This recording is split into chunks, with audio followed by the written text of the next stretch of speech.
Hello everyone, and welcome to the History of Byzantium, episode 246, Travelling to Turkey with Şerif Yenen. While I'm away on the third History of Byzantium tour, I thought it was time to talk to the man behind them, Şerif Yenen. Şerif has been a tour guide in Istanbul for decades, and I met him on my first visit to Istanbul. It's been a pleasure to work with him ever since, and as you can imagine, it's Şerif who does all the hard work of planning and running the tours. In this interview, I ask him about his life and career, the many guidebooks he's published, and about his YouTube channel and podcast. If you want to travel to Turkey or visit it virtually, then sherifyenen.com is an ideal place to start. That's SerifYenen.com. I also put listener questions to Şerif about places to see in Istanbul and beyond, as well as how to find a good restaurant. Enjoy the interview and email me, thehistoryofbyzantium@gmail.com, if you'd like to go on a tour in 2023 or beyond. Hello, Şerif Yenen, and welcome to the History of Byzantium. Well, such a great pleasure for me, Robin. Thank you very much for inviting me to your podcast. It's a great pleasure to have you here. Şerif has been an absolute godsend when it comes to leading tours around Turkey and showing the listeners a good time. So it's a great pleasure to have him here. Tell the listeners a bit about your background and how you first became a tour guide. Thank you. Well, I come from a small town near the ancient city of Ephesus, and I wanted to start my life with a military career. I wanted to be a pilot. So at the age of 14, I was able to pass the exams for the military high school in Istanbul. So this was a great change in my life. I came to Istanbul for my education, studied at the military high school for 4 years. And then I understood that I was not going to be able to fly as a pilot. Then I wanted to be an English teacher in the army, and I studied English literature and linguistics as a military student. Then I became an English teacher and a lieutenant.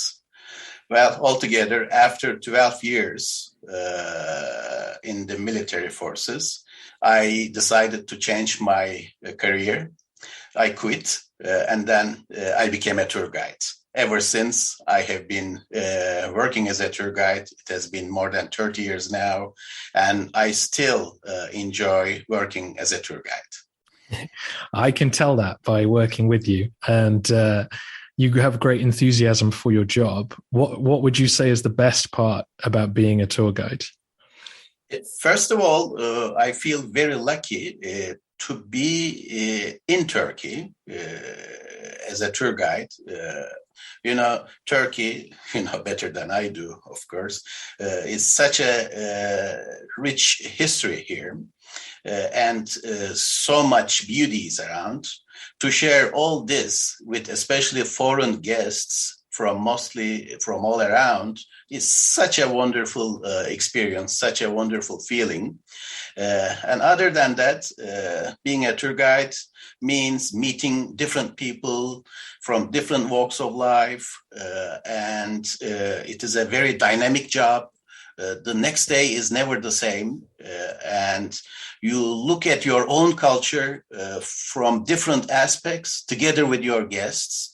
And you have the opportunity to have cultural interactions. It is not only one-way traffic in tour guiding, it is two-way traffic. And while sharing your country's information, you're learning a lot in return. And also, I'm a national guide, not only a regional guide. I do guiding all over Turkey. I have a principle. I always want to add something new in every tour that I lead. So For example, I love adding new discoveries. I consult with my guests and I say like 20 miles farther away from here, there is a fortress which I haven't been before. Shall we try that? And we all together go there and we try that. So adding these kinds of discoveries in every program, I create a kind of creativity and novelty, and it keeps me enthusiastic about working as a tour guide in Turkey. Nice. That makes me excited to to come on the next tour. So as you said, you've been working as a tour guide for a long time, and I know after many years you became president of the Istanbul Tourist Guides Guild and the National Federation. Was that a tough job to take on, and how did that experience affect your career? I don't know how it happened, but I think it was because of my guidebooks, which I wrote from before, made me known among my colleagues.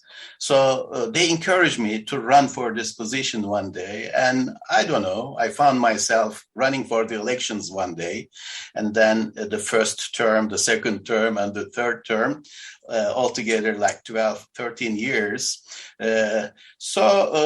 It was an honor for me, of course, to represent all of your colleagues. We have 10,000 guides in Turkey, and 4,000 of them are in Istanbul.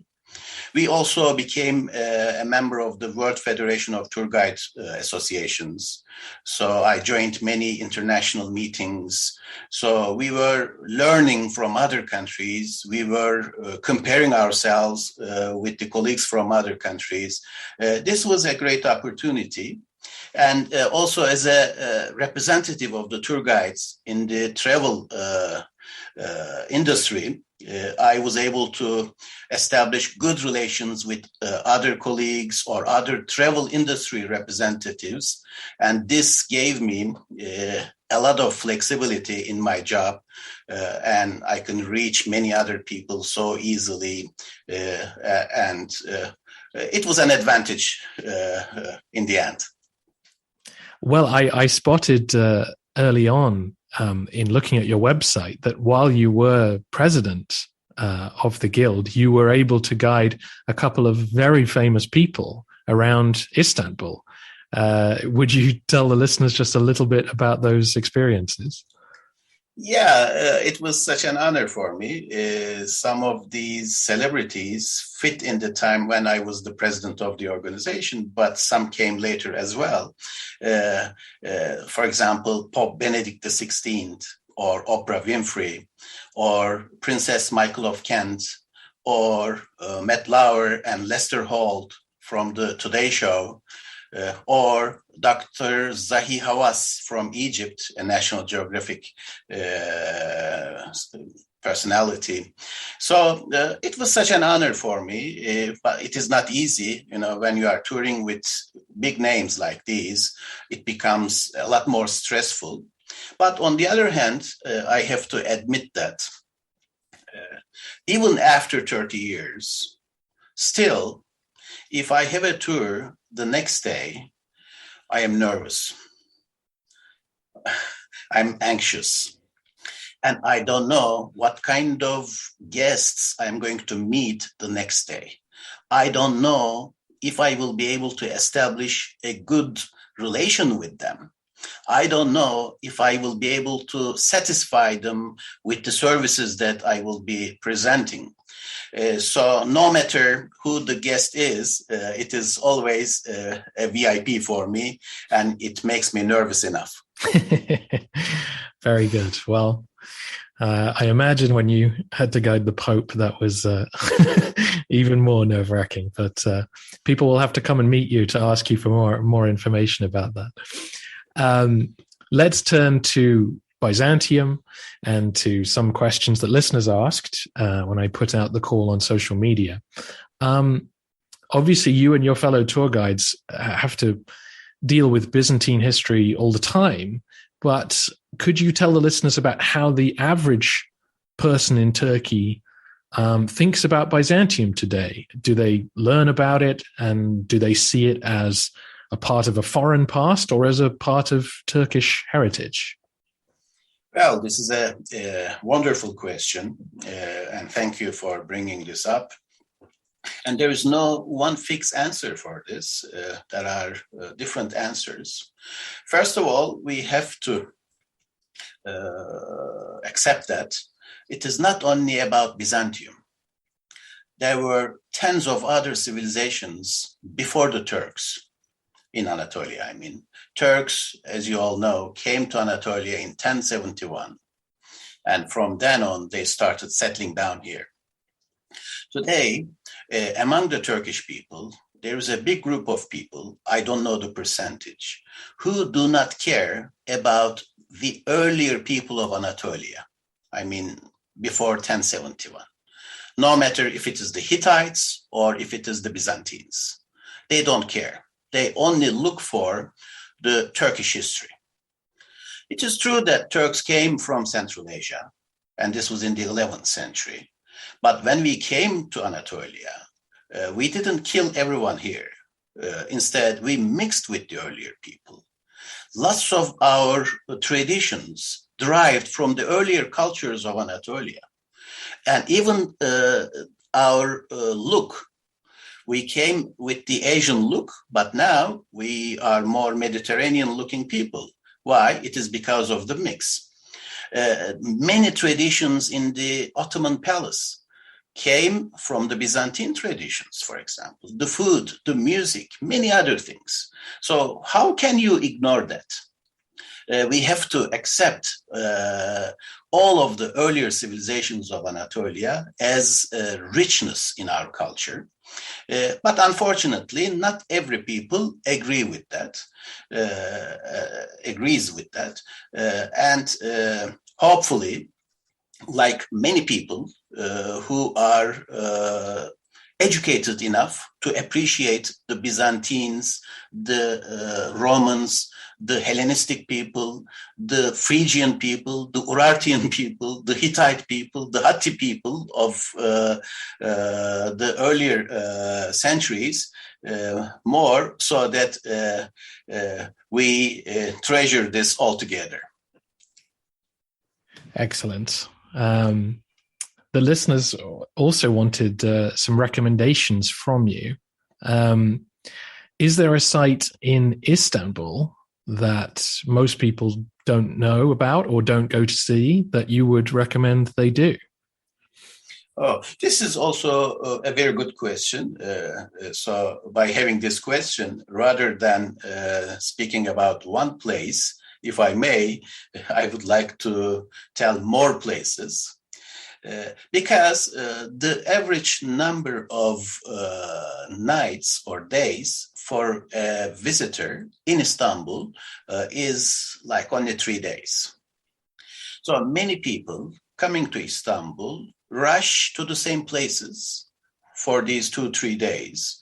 The Topkapı Palace, the Hagia Sophia, the Blue Mosque, the Grand Bazaar, the Spice Bazaar, the Bosphorus Cruise, and then maybe the Galata Tower, and then that's all. They go back. So 99% of the visitors coming to Istanbul do these highlights and leave. But there is a lot more than that. Like in our upcoming tour, we included many other things in the program. For example, if I want to make a generalization, many Byzantine churches, which were converted into mosques, are generally not visited. For example, the Zeyrek Mosque, the former Pantokrator Monastery, Kalenderhane Mosque, the former Kriotisa Church, or the Fethiye Mosque, Pamakaristos Church, and many others. So Byzantine churches, which were converted into mosques, we can make a list of them and we can visit them.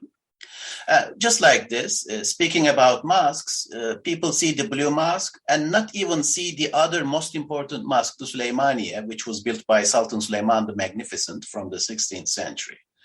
But there are beautiful places like the Rüstem Pasha, like the Sokollu Mehmet Pasha Mosque, or like the Mihrimah Sultan in Üsküdar on the Asian side of Istanbul. Mihrimah was the daughter of Sultan Süleyman the Magnificent, for example. So there are a few other important smaller mosques which can be added in our bucket list in Istanbul. Or lesser known cisterns. For example, a privately owned Nakkash cistern, or the Binbirdrek, 1001 columns, cistern of Philoxenos, or the Şerefiye cistern, Theodosius cistern. And there are many more. Some of them do not even have names. I don't know. I have one tour, for example, the underground and secret Istanbul. We try to go to these unknown places in this tour as well. And if listeners are interested, they may like to take a look at the list of places in my website as well. And then there are some new neighborhoods. For example, the Balat neighborhood, B-A-L-A-T, where the Greek Orthodox Patriarchate is also located. It is a new gentrified area with nice cafes and restaurants and boutiques and so on. The Asian side neighborhoods like Kuzguncuk or Kadıköy or Üsküdar. Üsküdar is the Asian side neighborhood in Istanbul where the famous Battle of Chrysopolis took place between Constantine and Licinius. So we can add these places in our bucket list as well. Very good. Well, you're going to have to restrict yourself for the next question, because the next question is, where else in Turkey should people go? I imagine you could list many places because, as you say, Turkey has such a rich history. But if you could pick out one or two that you particularly like that people don't go to. Okay, yeah. Well, my favorite place outside of Istanbul, this has been my favorite place only in the past few years because there has been a new excavation and a new discovery in southeastern part of Turkey, that is Göbekli Tepe, the Neolithic site with circular buildings with the T-shaped megaliths placed in the circle. And it is mind-boggling. I mean, 10,000 BC, the so-called primitive people whom we thought they would be living in caves, some 6,500 years before the invention of metal tools, were able to shape gigantic size stones and make beautiful stylized animal figures on them. Unbelievable. I mean, the more you learn, the more astonished you get. So Göbekli Tepe is my number one site in the whole world. Fantastic. Another recommendation listeners were interested in is how do you find a good restaurant in Turkey? Do you have any tips for figuring out where would be good to go, or particular cuisine you would recommend? Yeah, this is a very difficult question, actually. But if I am in a new area in Turkey and if I don't know where to eat, rather than going to the luxurious places, I go to the back streets. I try to find hidden restaurants in the business areas, generally for shopkeepers. Shopkeepers, if the quality of a restaurant is not good, they don't go there anymore. And the restaurant doesn't have the chance to survive. That's why I look at the restaurant, I see if it is crowded enough. Crowded with local people, with more local people inside. So this is my criterion, for example. And other than that, recently I have been working on an illustrated map of Istanbul, and I made a delicious Istanbul map It is a culinary map of Istanbul with breakfast places, street food places, restaurants for shopkeepers, or sea view restaurants, or kebabs, or the pasta places, or the pide places, and all different categories like that. I hope I will be able to publish it soon, and it will be available everywhere. It's going to be so simple to follow the recommended places there as well. That's fantastic. That's a perfect transition to the next question, because you've produced a lot of material and content over the years that people can take with them to Turkey, or they can enjoy at home. So let's talk about some of them. I know COVID lockdowns have given you time to work on your online material. Could you tell the listeners a bit more about your YouTube channel and your podcast, and what sort of things they can find there? I knew nothing about podcasting, but I learned a lot from you. And for the first few years, I didn't have the courage to start that. But only recently, I had the courage, and I was able to start it in a very humble, in a very simple way. So it's a travel podcast. I named it as Turkish Odyssey. I have a guidebook named as Turkish Odyssey, so I got the name from my guidebook. It's a new project. It's a travel podcast. There is no subscription which is required. Available in all platforms like Spotify and Apple Podcasts. It is good for those visitors who would like to go to Istanbul and Turkey. Why? Because I give summaries there, like the Byzantine summary and the Ottoman summary, and then the highlights, section by section.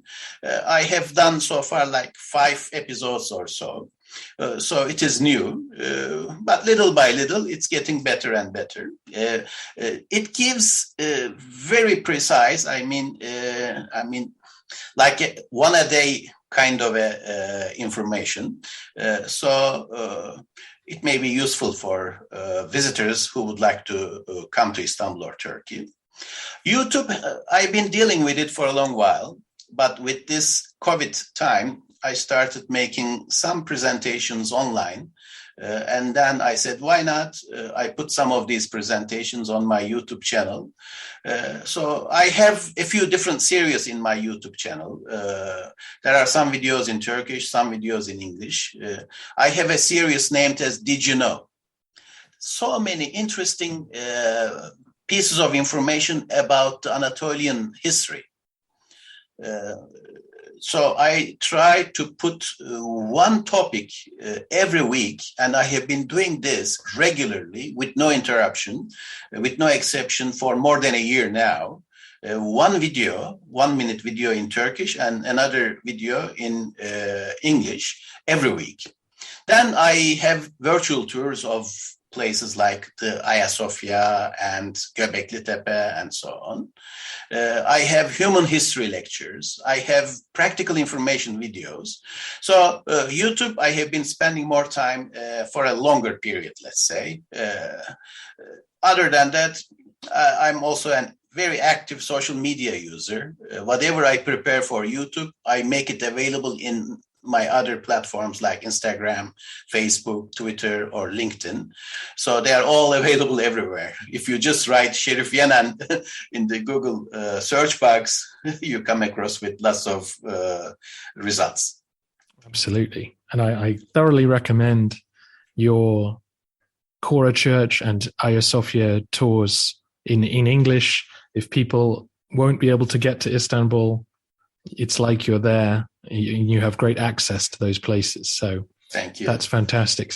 And we've talked a couple of times about your books, that you've written books and travel guides. Do you want to just tell people a bit more about them? Yeah, just shortly. I have guidebooks. The first guidebook that I wrote was the Turkish Odyssey, and I made it in 4 languages. And somehow it became the first guidebook of Turkey ever written by a Turk. I don't know how and why it happened so. Otherwise, we used to read about Turkey from Fodor's, from Lonely Planet, from the Blue Guide, and so on. And it was liked a lot, and it made me known among many other people. And I have recently been able to update the Turkish version, and the new version is just coming out within these days now. I love illustrated maps. I work with a very good professional team, illustrators and designers, Turkey and Istanbul maps. I have been able to make a travel documentary film about Istanbul, and it is named as the Istanbul Unveiled, and it has won like 8 or 9 international awards. It is available in my YouTube channel now. Thousands of people have liked it a lot. Then I have quick guide pamphlets and about places like the Hagia Sophia Basilica Cistern, Hippodrome, Topkapı Palace, the Bosphorus, and I have the culture series of the quick guide pamphlets as well, like Islam in Turkey, the Jewish heritage, Mustafa Kemal Atatürk, the founder of the Turkish Republic, the whirling dervishes, wines of Turkey, which are among the oldest grapes in the world. So these are my publications. Yeah. Those cultural guides are excellent. You know, I found that very helpful when we went to see the whirling dervishes on the last tours and so on. Mm-hmm. I should say, obviously, more information about this at sherifyenen.com, and I should probably spell that for non-Turkish listeners. That's SerifYenen.com, Şerif Yenen, and there you can also find out a little bit about the international lectures that you've given about Turkish history and culture. Do you want to just tell the listeners a bit more about that? Thank you. Yeah, we always tell about history of Turkey in the presence of our groups. Sometimes we do it on the bus. Sometimes we find a room in the hotel, wherever is appropriate. Then I started promoting these presentations to other countries, especially to the US. And I have been able to establish some relations with the Smithsonian in Washington, D.C., for example. And Smithsonian has been my regular place for my lectures now. I have done more than 10 times. Just a few days ago, I did one online lecture about the unknown or lesser known parts of Istanbul, for example. I have been to some museums and some other universities like the Penn Museum, University of Washington, Boston Cultural Festival. From Mongolia up until Ireland, I have been to many different countries to talk about Turkey, Turkish history, ancient civilizations, flavors of Anatolia, ancient cities, and the virtual tours about places from Turkey. So it is also a great pleasure for me to be able to do these kinds of presentations.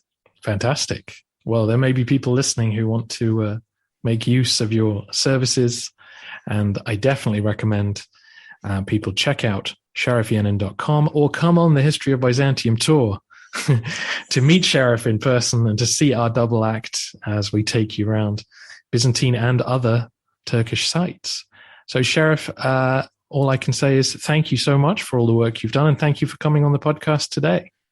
Well, Robin, I can't thank you enough for introducing me to your audience and for making tours together. It is always a great pleasure for me to work with you. Thank you so much.